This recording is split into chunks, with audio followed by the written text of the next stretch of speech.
మట్టిలో మాణిక్యాలను వెలికి తీయండి. నైపుణ్యం ఉన్న క్రీడాకారులను గుర్తించండి. వాళ్ళకి 100% గవర్నమెంటే స్పాన్సర్ చేసి క్రీడాకారులుగా తీర్చిదిద్దడమే కాదు, ఈరోజు నిఖత్ జరీన్ బాక్సింగ్లో ఛాంపియన్ తెస్తే గ్రూప్ 1 ఆఫీసర్ పోస్ట్ ఇచ్చిన, సిరాజ్ క్రికెట్లో రాణిస్తే, సిరాజ్ చదువుకున్నది ఇంటర్మీడియట్ ఫెయిల్, కానీ అన్ని రూల్స్ని ఎగ్జామ్షన్ ఇచ్చి గ్రూప్ 1 జాబ్ ఇవాళ డిఎస్పీ చేసిన సిరాజ్ ఈరోజు డిఎస్పీ సిరాజ్ అయిండు స్పోర్ట్స్లో రాణించినందుకు. నిఖత్ జరీన్ ఇవాళ డిఎస్పీ నిఖత్ జరీన్ అయింది. దీప్తి జువాంజీ అని వరంగల్ అమ్మాయి పారా ఒలింపిక్స్లో మెడల్ సాధిస్తే గ్రూప్ 2 జాబ్ ఎక్సైజ్ డిపార్ట్మెంట్లో గ్రూప్ 2 జాబ్ ఇవ్వడమే కాకుండా ₹1 కోటి నగదు ఇచ్చి వరంగల్లో ఇంటి ప్లాట్ ఇచ్చిన. నిఖత్ జరీన్కి ఇంటి ప్లాట్ ఇచ్చిన, ₹3 కోట్ల ఇచ్చిన. ఇవన్నీ ఎందుకు చెప్తున్నా అంటే ఇక్కడ ఉన్న ఉపాధ్యాయులందరికీ నా సూచన ఒకటే, గ్రామీణ ప్రాంతాలలో ఉన్న క్రీడల్లో ఆసక్తి ఉన్న పిల్లల్ని గుర్తించండి, దాంట్లో ప్రోత్సహించండి.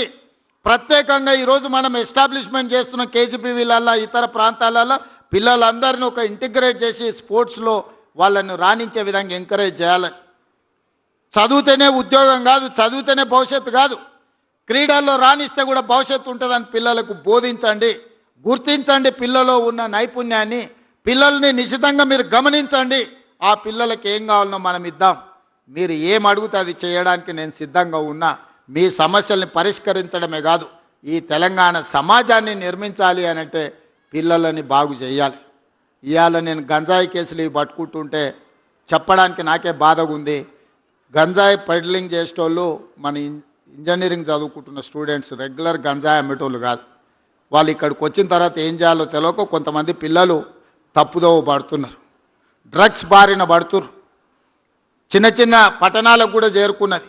ఒకప్పుడు పెద్ద పెద్ద యూనివర్సిటీల్లో ఎక్కడనో ఉండేది, బాగా డబ్బులు ఉన్న వాళ్ళకు ఇట్లాంటి అలవాట్లు జబ్బులు ఉంటాయని విన్నా, కానీ ఇప్పుడు అట్లా లేదు. తాలూకా లెవెల్ కూడా పాకిపోయింది గంజాయి, ఈ డ్రగ్స్ వ్యసనాలు. గమనించండి పిల్లల్ని, తప్పుదోవ పట్టే వాళ్ళను దారి మళ్ళించాలి, వాళ్ళందరినీ దారిలో పెట్టాల్సిన బాధ్యత కూడా మనకే ఉంది. ఇంతకుముందు ఒకప్పుడు తల్లిదండ్రులకు పిల్లలు 4, 5, 6 మంది ఉండేది, ఉమ్మడి కుటుంబం లాక్కుండేది. ఒక్కొక్క తల్లిదండ్రులకు 5-6 మంది పిల్లలు.